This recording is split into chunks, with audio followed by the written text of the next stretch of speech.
믿기 어렵지만 지금 유럽 전투기 시장은 이성을 잃었습니다. 스페인이 터키의 5세대 전투기 칸 도입을 검토하고 있다는 소식이 전해지자 유럽 언론이 발칵 뒤집혔습니다. 스페인 매체 이하이 에코노미스타가 이를 보도했고 폴란드 디펜스 24는 정신 차려라 호구들아 라며 공개적으로 일침을 날렸습니다. 왜냐면 칸은 아직 시제기한대뿐인 미완성 전투기이기 때문입니다. 칸의 첫 비행은 2023년 2월에 진행하며 미국산 F110 엔진을 임시로 장착했지만 미 의회가 터키의 생산을 승인하지 않아 정식 양산 엔진조차 없습니다. 말 그대로 날 수는 있지만 전력화는 불가능한 전투기입니다. 또한 터키는 TF35000이라는 자국 엔진을 만들겠다고 선언했지만 그건 F-22급 추력의 초고난도 기술로 미국도 완성까지 10년이 넘게 걸린 영역입니다. 즉 정치용으로 만들고 있다고 포장된 것이지 실전용 무기로는 아직 갈 길이 멉니다. 반면 한국의 KF-21 보라매는 완전히 다릅니다. 이미 에이사 레이더, IRST, EOTGP, 전자전 포드 등 90% 이상을 국산화했고 엔진은 미국 F414G 400K를 정식 라이선스 생산 계약으로 확보했습니다. 이건 FA18 슈퍼호넷에도 들어가는 검증된 9.9톤급 쌍발 엔진으로 안정성과 성능에서 터키 칸과는 비교 자체가 불가능합니다. 뿐만 아니라 KF-21은 이미 150회 이상 시험 비행을 마쳤고 2026년부터 양산에 들어갑니다. 블록2부터는 공대지 공대의 타격 능력까지 완비되며 사실상 세계 유일의 비미국권 실전급 전투기로 평가받고 있습니다. 즉 한국은 이미 생산 단계에 있고 터키는 아직 개발을 시작조차 완결하지 못한 상태입니다. 그런데 이런 상황에도 불구하고 스페인이 이런 칸을 검토하는 이유는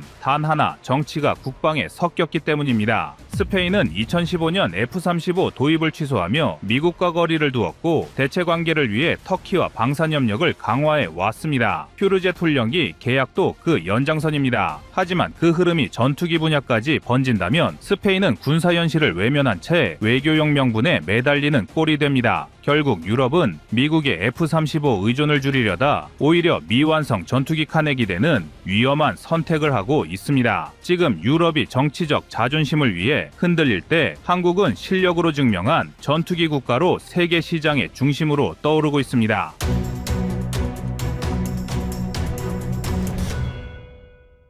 스페인은 프랑스과 독일과 함께 차세대 전투기 FC-AS를 공동 개발 중이지만 개발 완료는 최소 2040년 이후로 잡혀 있습니다. 즉 공백기 15년을 메울 임시 솔루션이 필요한 상황입니다. 그 공백을 메울 현실적 대안이 KF-21임에도 스페인은 유럽 내 정치 균형을 고려해 비나토권 국가인 한국과의 군사계약에 조심스러운 태도를 보이고 있는 겁니다. 결국 터키 칸 카드를 꺼내든 건 F-35를 거절한 뒤 생긴 정치적 자존심을 유지하기 위한 명분용 선택이라는 해석이 설득력을 얻습니다. 문제는 이 명분이 유럽 안보 현실을 무너뜨릴 수 있다는 점입니다. 스페인의 유로파이터 타이푼 전력은 이미 노후화가 심각합니다. 총 73대 중 30대가 20년 이상 운용됐고 정비 효율은 60%대입니다. KF-21처럼 2028년 실전 배치 가능한 기체를 선택했다면 이 공백은 완벽히 메워질 수 있었습니다. 그런데 칸은 개발과 시험 일정이 불투명합니다. 디펜스24는 칸은 시험 일정조차 확정되지 않았고 양산 계획은 존재하지 않는다고 평가했습니다. 실제 터키 항공우주 산업은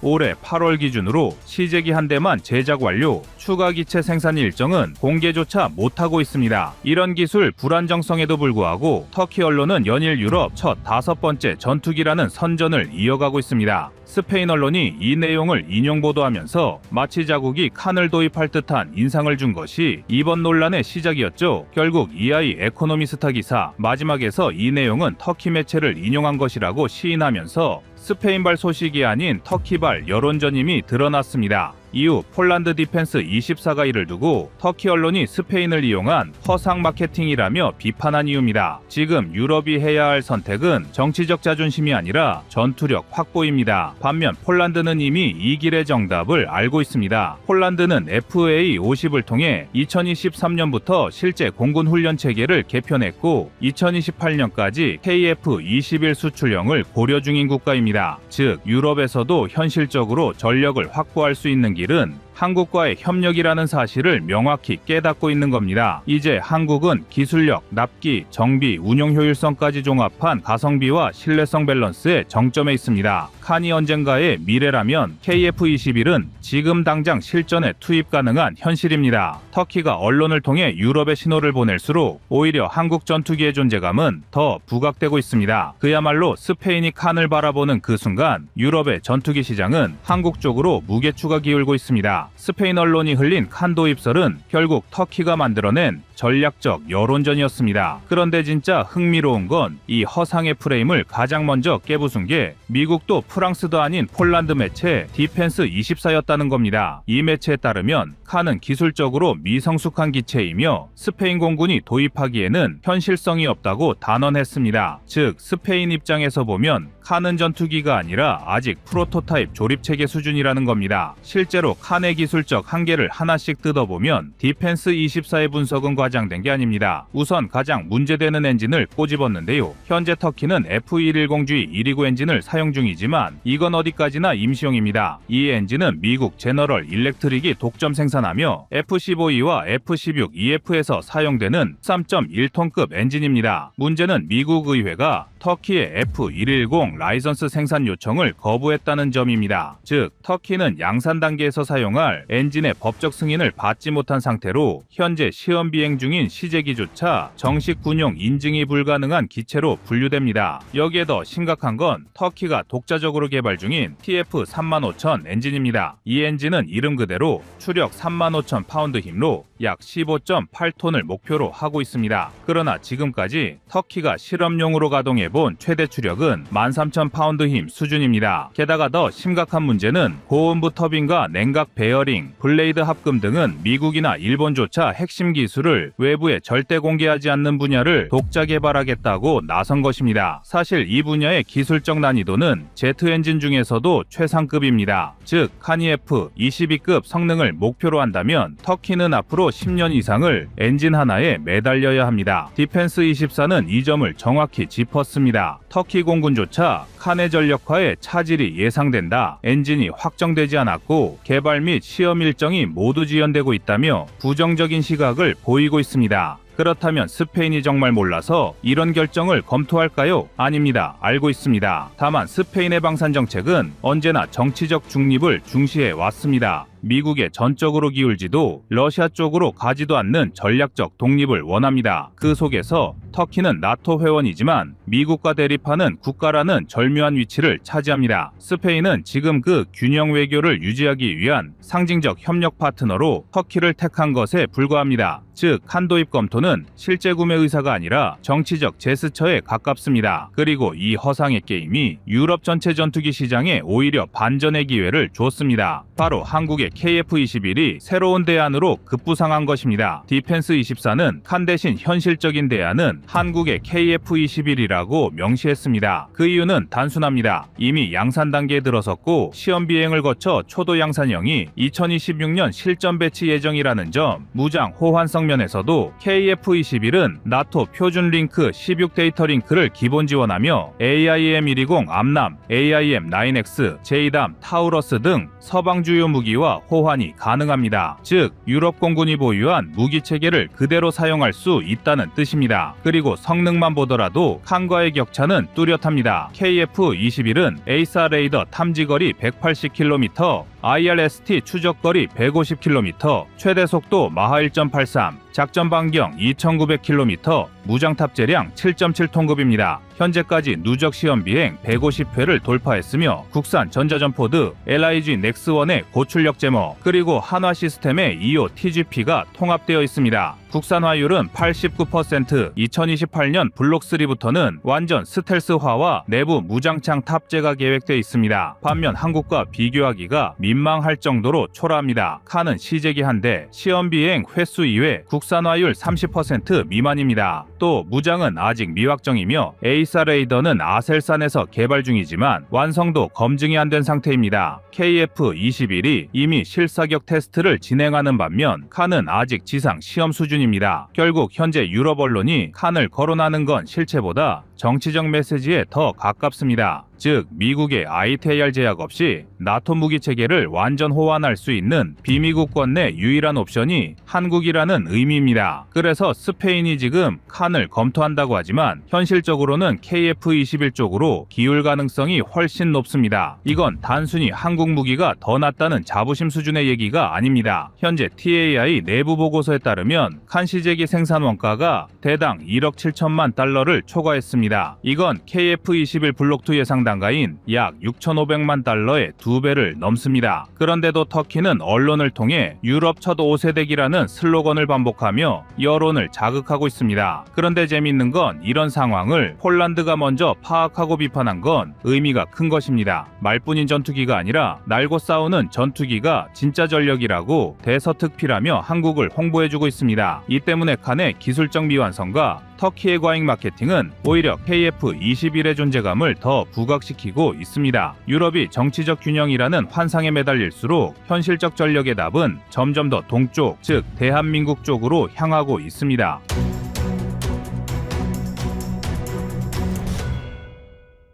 다음은 25년 6월 16일 인닉 칸 구입에 한국 열받았다 영상입니다. 먼저 한국의 입장부터 보겠습니다. 우리나라는 KF-21 보라매 개발 사업에서 큰 타격을 받았습니다. 경제적으로는 인도네시아의 분담금 1조 원 이상을 떠안아야 하는데요. 인도네시아가 약속했던 금액 중 절반도 내지 않으면서 막대한 부담을 혼자 감당하게 된 겁니다. 게다가 전략적으로 동남아시아 진출에 핵심 교두보였던 인도네시아가 빠지면서 첫 해외 운용국을 잃게 돼 수출 시장 진입에 큰 어려움이 생겼습니다. 기술 유출 사건까지 겹치면서 기술 보호와 파트너십 유지라는 두 가지 문제 사이에서 갈등을 겪고 있었던 한국에게는 정말 뼈아픈 상황입니다. 그렇다면 인도네시아는 왜 이런 결정을 내렸을까요? 인도네시아 입장에서 보면 이번 결정은 복잡한 정치적, 전략적 이유가 깔려 있습니다. 인도네시아는 오랫동안 무기체계 다변화를 추구해왔습니다. 미국, 중국, 러시아, 프랑스 등 다양한 나라와 손을 잡으면서 특정 국가에 의존하지 않으려 했죠. 여기에 종교적, 문화적으로 친밀한 터키와 협력한다는 건 인도네시아 정부 입장에서 매우 매력적인 선택입니다. 특히 터키가 전투기 생산 시설과 기술 이전을 적극적으로 약속한 것도 결정적이었습니다. 한국이 기술 보호를 엄격히 하다 보니 원하는 수준의 기술 이전이 어려웠고 터키가 더 좋은 조건을 제시했던 겁니다. 자, 그럼 이번 사건의 키맨이라 할 수 있는 터키 입장에서는 이번 계약이 어떤 의미일까요? 터키는 이번 계약을 통해 이슬람권 국가들 사이에서 외교적 리더십을 더욱 공고히 하려고 합니다. 칸 전투기 수출은 단순히 군사적 이득만이 아니라 이슬람권 국가 간 협력의 상징으로 삼으려는 거죠. 또 터키는 미국에 의존하던 방산 기술을 자립시키기 위해 독자적인 전투기 개발에 집중했고 인도네시아와의 계약을 통해 글로벌 방산 시장에서의 존재감을 더욱 키우고 있습니다. 결국 이 사건은 세 나라의 정치적 이해관계가 충돌하면서 벌어진 일입니다. 한국은 기술 보호와 파트너십 유지라는 딜레마에 빠졌고 인도네시아는 재정적 부담과 기술 이전 문제 그리고 정치적 친밀도를 고려해 터키를 택한 겁니다. 터키는 이슬람권 리더십과 방산 자립도를 높이는 계기를 마련했죠. 그렇다면 이렇게 한국에 뒤통수를 친 인니에 대한 역관광은 어떻게 가능할까요? 먼저 기술 장벽을 올려버리는 방법이 있습니다. 앞으로 KF-21 계열에 들어갈 핵심 항전 소프트웨어를 블랙박스화하고 외국 고객에게는 API만 제공해도 완전한 기능을 사용할 수 있도록 만들어버리면 개발국만이 근본 알고리즘을 소유하게 됩니다. 인도네시아가 뒤늦게 KF-21 EX 도입을 타진한다면 KF-21 전용 M코드 GPS 모듈, 랜싱 데이터 링크, 스텔스 무장창 컨버전 킷을 별도 패키지로 구입해야 합니다. 가격은 자연히 올라가겠죠. 두 번째 전략은 새로운 동맹을 끌어들이는 것입니다. 2025년 4월 한화 시스템과 UAE 무바달라가 체결한 4억 달러 규모의 KF-21 전자전파 합작 계약은 그 전초전입니다. 이 계약 문구에는 향후 UAE 정부가 개발비 일부를 부담할 경우 프로그램 참여국 지위를 부여한다는 옵션이 들어있습니다. UAE나 사우디 국부펀드가 1조 원을 넣으면 인도네시아 미납분을 하루아침에 메울 수 있습니다. 이런 시나리오가 실현되면 한국은 믿을 수 있는 완성형 파트너라는 이미지를 전면에 내세우며 중동 시장을 장악할 수도 있습니다. 세 번째는 폴란드 카드입니다. 폴란드는 이미 FA50 48대를 사들였고 차기 전투기 사업 F-35A 추가 도입과 별개로 유럽형 파트너 전투기 세션을 열어 둘 전망입니다. 만약 KF-21EX조기 시제기 한 대를 2027년 라돔 항공쇼에 전시하고 폴란드 산업은행에게 현물 출자 5%만 허용해도 동유럽 시장 전체가 따라붙을 가능성이 있습니다. 터키 칸이 이슬람 벨트를 파고든다면 KF-21EX는 유로 나토 벨트를 겨냥하는 전략으로 포지셔닝하면 됩니다. 시간표를 살펴보면 칸은 2028년 형상 고정, 2031년 IOC 목표입니다. KF-21은 2026년 3월 양산 1호기 납품, 2028년 초 공군 IOC, 2030년 블록2 스텔스 완성한 승인이라는 로드맵입니다. 두 프로그램이 실제로 시장에서 정면 승부를 벌일 시점은 2032년 이후, 즉 7년 뒤입니다. 그때까지 한국이 해야 할 일은 단 하나, 일정 준수입니다. 터키는 아직 엔진 국산화에 장기 리스크를 떠안고 있고 인도네시아의 기술 수준이 칸 통합 일정의 변수가 될 여지가 큽니다. 시간이 우리 편이라는 얘기죠. 그럼 이 사건이 왜 발생됐는지 알아보겠습니다. KF-21 프로젝트가 처음 기획됐을 때 한국은 아시아 두 번째 스텔스 전투기 개발국이라는 상징성과 함께 인도네시아라는 거대한 열대 아치펠라고 시장을 교두보로 삼아 동남아 수출망까지 단수맷돌을 그림을 그렸습니다. 그런데 2020년 이후 인도네시아 정부가 분담금을 제때 내지 못하더니 2023년에는 나비백을 3분의 1 수준으로 줄여달라고 요구했고 그 사이 라팔 42대, F-15EX 24대, 중고 수호의 35, FA-50 등 수많은 후보를 광범위하게 물색하며 갈 지자 행보를 보였습니다. 돈이 끊기면 기술이라도 챙기겠다는 심리는 어디서나 비슷합니다. 2024년 초 성남카이 시험동 내부에서 인도네시아 파견 기술진 일부가 KF-21 상세 설계 자료와 A사 레이더 파라미터를 담은 USB를 무단 반출하려다 적발돼 출국 정지 처분을 받았고 뒤이어 검찰 조사에서 무혐의 기소유예가 갈리며 양국 외교 라인은 긴장 상태로 굳었습니다. 사건 직후 방위사업청과 카이는 민감 등급 소스코드를 레드존 서버에 이중 암호화하고 물리적 에어갭을 부여했습니다. 그런데 같은 해 12월 앙카라에서는 완전히 다른 이야기가 흘러나왔습니다. 터키가 2010년부터 추진한 TFX, 즉 칸이 첫 지상 활주 시험을 마치고 2025년 2월에 초도 비행에 성공했다는 소식이었죠. 이스탄불 국제항공우주산업 박람회 개막일 에르도안 대통령은 인도네시아와 100억 달러, 우리 돈 13조 7천억 원 규모의 48대 칸 패키지 계약을 체결했다고 자랑했습니다. 당시 터키 언론은 인도네시아 현지 조립 라인도 포함된 기록적 수출이라며 축포를 터뜨렸고 인도네시아 국방부도 자국 인프라 활용을 공식 문서에 명시했습니다. 터키 인니딜이 주는 함의는 단순 구매가 아니라 공동 생산 기술 협력입니다. 이는 KF-21 파트너인 인도네시아가 실질적으로 경쟁 기존 개발편에 서겠다는 뜻이고 KF-21 사업은 자금 마케팅 정치 세 축에서 커다란 공백을 떠안게 됐습니다. 먼저 자금면을 보겠습니다. KF-21 총 개발비 8조 1천억 원 중 인도네시아 지분은 20%, 대략 1조 7천억 원인데 지금까지 실제 납입액은 4천억 원도 되지 않습니다. 남은 1조 원가량이 순식간에 미납으로 확정되는 순간 카이는 연간 현금 흐름이 음전환되고 정부 추경 없이는 소요를 못 맞춥니다. 뿐만 아니라 생산 단가도 올라갑니다. KF-21은 원래 블록1 40대의 국내 공군 배치 이후 블록2부터 해외 물량을 동시 생산해 규모 효과를 노린다는 100대 베이스라인 가정을 세웠습니다. 그중 인도네시아 물량 48대가 통째로 날아가면 100대에서 52대로 쪼그라들고 공용장비 단가가 기체당 약 7, 8% 상승합니다. 항공기 시장에서 1%는 수주 확률을 5% 이상 깎는 변수로 분석되고 있습니다. 여기에 더해 마케팅도 타격입니다. 항공기 수출에서 첫 해외 운영국 타이틀은 보험 같은 존재입니다. UAE, 사우디, 필리핀, 콜롬비아가 관심을 표명해도 실전 운영 데이터가 없는 기종은 정치적 리스크가 크다는 이유로 체계적으로 미뤄집니다. 인도네시아가 그 빈자리를 채워줄 예정이었는데 이제 보람에는 아직 국내용이라는 인상이 굳어질 가능성이 높습니다. 여기서 한국이 할 수 있는 선택지는 두 갈래입니다. 하나는 인도네시아를 설득해 빚을 탕감해주고라도 복귀시키는 길, 다른 하나는 완전 결별 플랜을 당장 발동해 자주 독립형 체제로 가는 길입니다. 2024년 하반기 방사청 내부에서 실제로 후자 쪽 문건이 돌았습니다. 그 기밀 문건의 제목은 프로젝트 오로라 단계 2인데요. 이 내용은 충격적이었습니다. KF-21 EF-21블록3, 즉 EX형에서 도입할 플라즈마 경계층 제어 노즐 데이터가 미국 JSF 프로그램에서 센서 융합 알고리즘을 설계했던 인력에게 이전되고 있다는 내용이었는데요. 핵심은 동남아 참여국의 접근 권한을 아예 0등급으로 강등한다는 조항이 포함돼 있었다는 점입니다. 이후 카이는 서체 변경까지 감지 가능한 워터마크를 전 모델 설계 도면에 삽입했고, 한국형 전투기 기술 보호 체계는 사실상 F-35급 보안 수준으로 격상됐습니다. 사실 이런 보안 등급 상향으로 인도네시아가 한국의 기술을 더 이상 빼올 수 없다고 판단해 다른 노선을 탔다고 분석하고 있습니다. 그럼 기술적 관점으로 두 기체를 비교해 보겠습니다. 칸은 F110G 129 초기형을 쓰며 엔진 국산화를 추진 중이지만 아직 출력 인증이 완료되지 않았습니다. 아셀산의 GAN A3 무라드 레이더 역시 프로토타입 단계이며 스텔스 외피램